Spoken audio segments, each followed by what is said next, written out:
자리에 편하게 앉으시기 바랍니다. 성부와 성자와 성령의 이름으로 말씀드립니다. 네, 우리 매달 첫째 주에는요, 우리 아이들도 함께 예배를 드리고 우리 또 이렇게 복사를 서주기도 있는데요. 우리 아이들을 위해서 먼저 한번 축복해 줬으면 좋겠어요. 예수님의 이름으로 축복합니다. 예수님의 이름으로 축복합니다. 네, 우리 아이들이 우리의 희망이고 또 얼마나 귀한지 모르겠습니다. 또 아버지 집에 오신 여러분 모두를 예수님의 이름으로 환영하고 축복합니다. 네, 오늘 성경 말씀 읽으면 이 말을 따르고 싶다라는 마음이 들기보다는 좀 너무 심한 거 아닌가 이런 생각이 드는 게 사실입니다. 성서의 말씀을 잘 읽는 게 참 중요한데요. 먼저 오늘 말씀을 이해하기 위해서 지난주와 오늘 누가복음 14장의 말씀을 전체적으로 한번 제가 간략하게 먼저 요약해 드리도록 하겠습니다. 14장의 시작은 어느 안식일 날 예수님께서 바리사이파 사람 지도자와 함께 식사를 하신 음식을 나누시는 시작이 돼요. 첫 번째 사건은 뭐냐면요. 바리사이파 사람들은 안식일에 사람을 고쳐주는 일을 해서는 안 된다라고 말했는데 예수님께서 대놓고 거기에 있는 수종병 걸린 사람을 고쳐주셨어요.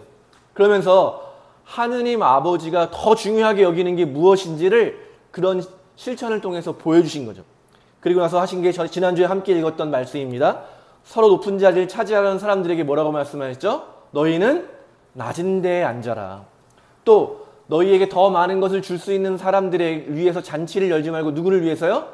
갚을 수 없는 사람들을 위해서 잔치를 열어라. 그러면 하늘에 계신 아버지께서 갚아 주실 것이다. 이렇게 말씀하셨습니다. 그러자 어떤 사람이 그 잔치에 참여한 사람은 얼마나 행복할까요? 얘기하니까 예수님이 잔치에 대한 비유를 들어주십니다. 어느 한 사람이 큰 잔치를 열었는데 사람들을 약속한 사람들을 데리러 갔더니 뭐라 그래요? 바빠서 못 오겠습니다. 결혼도 해야 되고 농사도 지어야 되고 할 일 얼마나 많은지 모르겠습니다. 하니까 화가 난 주인이 뭐라고 말해요? 길거리에 가서 아무나 다 데리고 와라.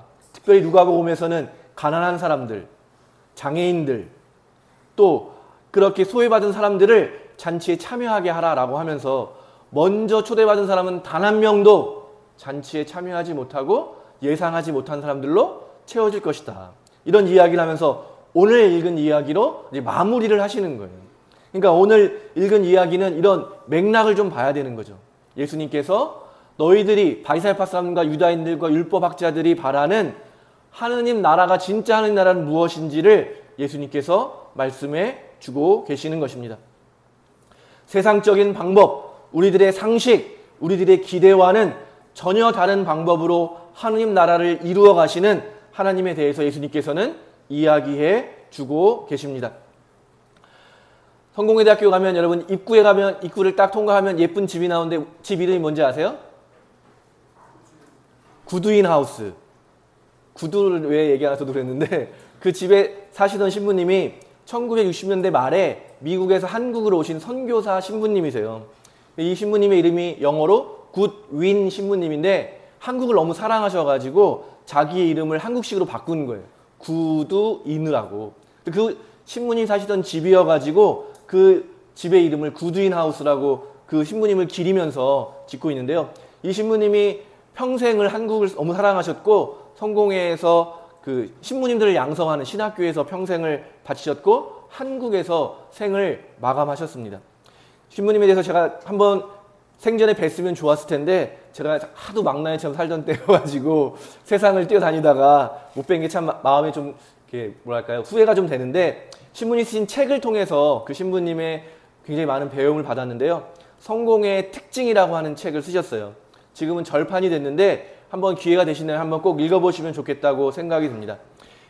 이 구두인 신부님이 성공의 특징이라는 책으로 성공회를 설명하기 전에 그리스도교라고 하는 이 우리의 종교가 어떤 특징을 갖고 있느냐라고 설명하면서 예수님이 굉장히 극단적인 말씀을 많이 하셨다는 거예요. 오늘 말씀이 대표적인 거잖아요. 적당히 부모님 잘 모시고 시간 되면 나를 만나러 와라. 세상에서 열심히 살다가 여유가 있으면 나를 만나러 와라. 이렇게 말하는 게 우리가 일반적인 대화법이라면 예수님은 극단적으로 말씀하시잖아요. 다 버리지 않으면 내 제자가 될 수 없다. 다 미워하지 않으면 내 제자가 될 수 없다. 그런데 이게 바로 그리스도교의 특징이라는 거예요. 두 가지의 상반되는 극단을 동시에 강조한다는 거예요. 그러면서 그렇게 되면 어떻게 돼요? 이 극단을 만나는 것들이 화해하게 되는데 그걸 우리는 뭐라 그러면 역설이라고 말해요. 역설이란 말은 말이 안 된다는 표현이에요. 아니 말도 안 된다. 버리면 버리는 거지. 어떻게 얻을 수 있고 죽으면 죽는 거지. 어떻게 살 수 있습니까? 라는 말이 일반 상식으로는 되지 않는데 그리스도교는 어떻게 했다고요? 이 두 가지를 만나게 하면 역설이 되면서 새로운 길이 열리게 된다. 그게 또 그러면서 그런 그리스도교의 특징을 잘 살리는 교회가 성공의 교회인데 우리가 잘 아는 말이 뭐예요? 비아 메디아. 중도의 길이라는 게 타협하는 게 아니라 그리스도교의 특징인 아주 양극단을 끝까지 유지하게 될 때 생겨나는 새로운 길을 가는 사람들이다. 이렇게 설명해 주고 계십니다. 그럼 어떻게 예를 들면 이런 거예요. 예수님께서 하늘나라를 강조했잖아요. 하느님 나라가 다가왔다. 이렇게 말씀하시면서 하느님 나라를 강조하셨는데 그러면 주로 우리가 생각하기에 어떻게 생각하게요? 이 세상은 가치 없는 거고 이 세상을 버리고 하느님 나라를 가야 된다 이렇게 생각하는데 놀랍게도 예수님께서 하느님 나라를 뭘로 설명하셨어요? 저 들의 피는 들꽃을 봐라. 저 날아가는 새를 보아라. 늘 일상적으로 우리가 맞이하는 너무나도 이렇게 많이 있는 거여가지고 우리가 특별하게 생각하지 않는 그것에 하느님 나라가 깃들어 있다는 거예요. 작은 겨자씨 안에 하느님 나라가 있다고 말씀하시고 그러니까 하느님 나라를 말씀하시는데 그것은 어디에 있는 거예요? 이 세상에 제일 흔한 것들 안에 담겨 있다는 거예요. 뭐라고 말하세요? 자기를 따르는 가난하고 소외된 사람들에게 뭐라고 말씀하셨어요? 하느님 나라가 여기 있다 저기 있다 말하는데 어디 있어요? 바로 너희 가운데 있다. 그러니까 하느님 나라라고 생각하면 우리가 이 땅에 없는 존재하는 세계라고 생각하지만 예수님은 이 땅에 흔하게 있는 곳에 하느님 나라를 발견하라고 말씀해 주시는 거죠. 여러분 구원을 어떻게 받으십니까? 구원을 어떻게 받으세요? 배우신 게 많으시잖아요. 구원 어떻게 전사님한테 물어봐야 되나? 신학교에서 구원 어떻게 받는가? 아주 2000년 동안 치열하게 싸우는 주제인데요. 어떻게 받습니까? 하느님의 은총으로 받는다. 이게 일반적으로 말하는 건데 사도 바울로가 이렇게 이야기합니다.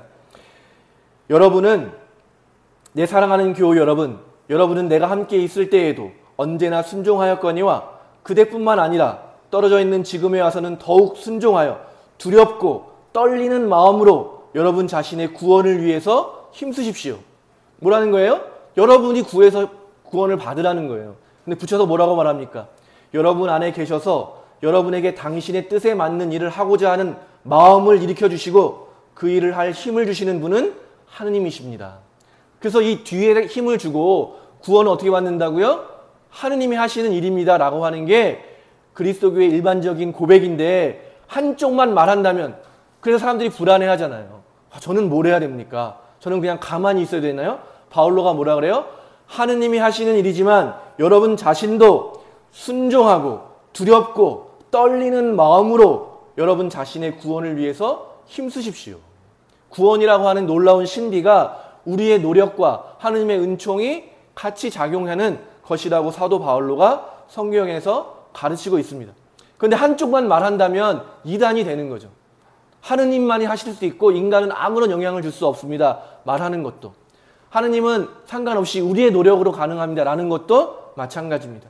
그래서 2000년 그리스도교 역사에서 이 양쪽이 어느 쪽을 강조하느냐에 따라서 한쪽 편이 상대방을 틀렸다고 말하는 역사가 그리스도교의 역사라고도 말할 수 있습니다. 그런데 구두인 신부님의 가르침대로 그리스도교는 뭐예요? 이 양극단을 함께 공존하게 하면서 하느님의 구원을 신비로 고백하는 거죠. 나도 모르게 내가 열심히 노력한 것 같은데 내 힘을 넘어서는 범위로 또 하나님이 도와주신 것 같은데 내가 날마다 노력하지 않으면 사라지는 것 같은 그것이 바로 구원의 신비인 것입니다. 마지막으로 부활은 또 무엇입니까? 예수님께서 자기 자신을 하느님과 같은 분이셨지만 자기를 낮추셔서 죽기까지 하느님의 뜻에 순종하신 사건이 십자가의 순환 사건입니다. 예수님은 죽음을 향해서 나아가시는 거예요.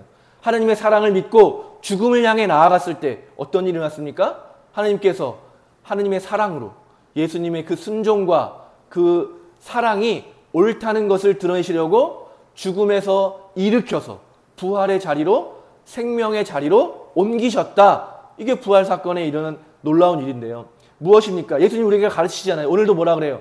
자기 십자가를 지고 나를 따라오라. 죽음의 길로 함께 나아가자. 근데 그 결과가 뭐라는 거예요? 죽음의 길로 가는데 생명의 길이 열린다는 겁니다. 세상적으로는 도저히 설명할 수 없죠. 죽으면 끝이니까. 죽음을 붙든 사람들에게 생명이 온다라고 하는 사실은 이 양극단이 서로 통하고 있다는 사실이 우리의 믿음의 가장 기본적인 것에 깔려 있다는 겁니다. 예수님께서 자기를 따라온 사람들에게 약속해 주신 것이 무엇이겠습니까? 요한복음 3장 16절 여러분 잘 아시죠? 하느님은 이 세상을 극진히 사랑하셔서 외아들을 보내주시어 그를 믿는 사람은 누구든지 멸망하지 않고 영원한 생명을 얻게 하여 주셨다. 아멘.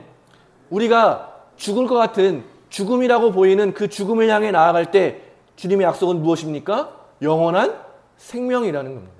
도저히 만날 것 같지 않은 양극단이 함께 만나서 제3의 길, 무엇을 연 거예요? 부활이라고 하는, 죽음과 생명밖에 알지 못하는 세상에 부활이라고 하는 새로운 소망을 하나님께서 열어주신 것입니다. 이처럼 하나의 극단은 하나의 다른 극단과 만나게 될 때 우리가 따라야 할 길을 열어준다는 것을 여러분에게 제가 설명을 드렸습니다. 그러면 오늘 예수님이 다 미워하고 다 버리라고 한 제일 잘 따른 사람이 누굴까요? 저는 물론 12사도들도 마찬가지겠지만 사도 바울로가 글을 가장 많이 썼기 때문에 자기 이야기를 많이 했기 때문에 바울로야말로 예수님을 위해서 모든 것을 버린 사람이 아닐까. 근데 바울로는 사람들에게 많은 지탄을 받았어요. 네가 어떻게 사도냐. 예수님이 직접 뽑지도 않았고 살아가실 때 예수님을 만나보지도 못한 네가 어떻게 감히 사도라는 말을 쓰느냐라는 이야기를 많이 들었습니다. 그런 사람들에게 바울로가 고린도후서 12장에 자신의 지병에 대해서 이야기하면서 이렇게 이야기합니다. 너는 이미 내 은총을 충분히 받았다. 내 권능은 약한 자 안에서 완전히 드러난다 하고 번번이 말씀하셨습니다. 그래서 나는 그리스도의 권능이 내게 머무르도록 하려고 더없이 기쁜 마음으로 나의 약점을 자랑하려고 합니다. 나는 그리스도를 위해서 약해지는 것을 만족하게 여기며 모욕과 빈곤과 박해와 곤궁을 달게 받습니다. 그것은 내가 약해졌을 때 오히려 나는 강하기 때문입니다. 아멘. 그러니까 바울로는 무엇을 자랑하는 거예요? 자기의 약점, 자기의 연약함, 자기의 부족함을 당신들에게 보여주겠다. 나를 부족하다고 말하는 당신들에게 더 바닥을 당신들에게 보여주겠다. 왜냐하면 그 길이 곧 하느님의 위대하심, 하나님의 강함을 드러내는 길이기 때문에. 이처럼 우리가 약하다고 예수님이 가장 낮은 곳에 가라는 말은 뭐예요? 높은 곳으로 가는 길이라는 거예요. 너희들 중에 가장 뛰어난 사람은 가장 낮은 자리에서 다른 사람을 섬기는 사람이 되어야 된다. 높음과 낮음이 완전히 뒤바뀌어 있고 섞여 있는 거죠.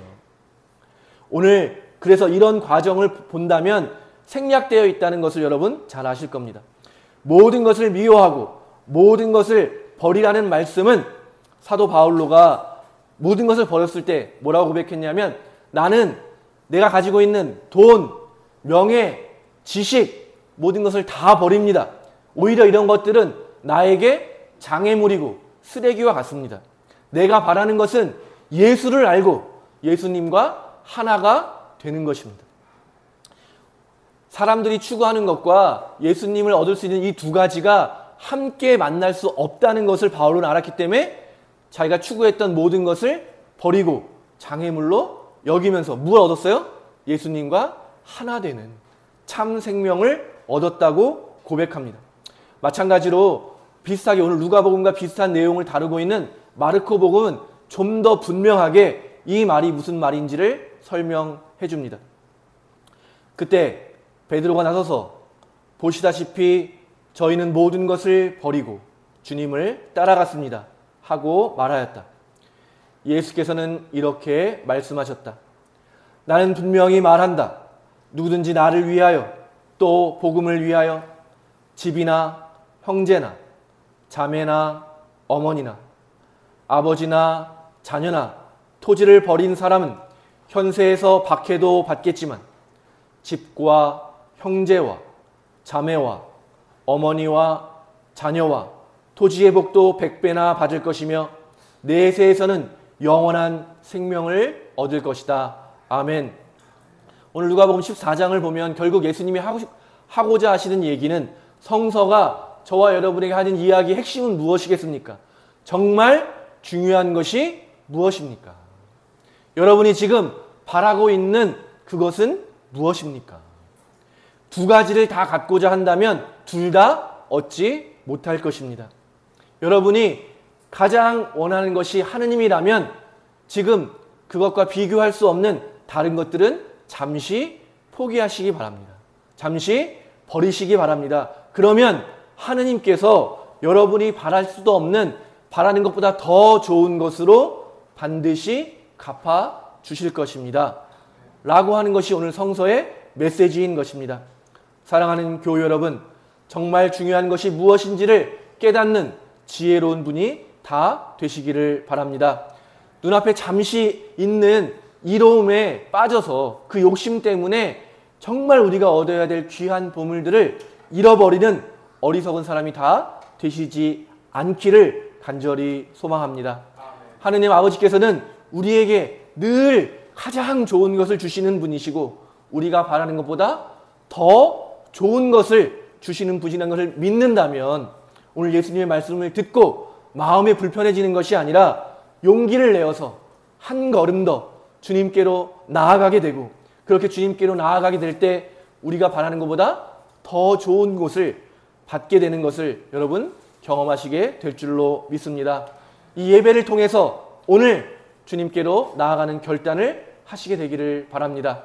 여러분을 찾아오시는 예수 그리스도를 맞이하시고 여러분의 삶의 주인으로 고백하시게 되기를 간절히 소망합니다. 성부와 성자와 성령의 이름으로 말씀드렸습니다. 니케아 신경으로 우리의 신앙을 함께 고백합시다.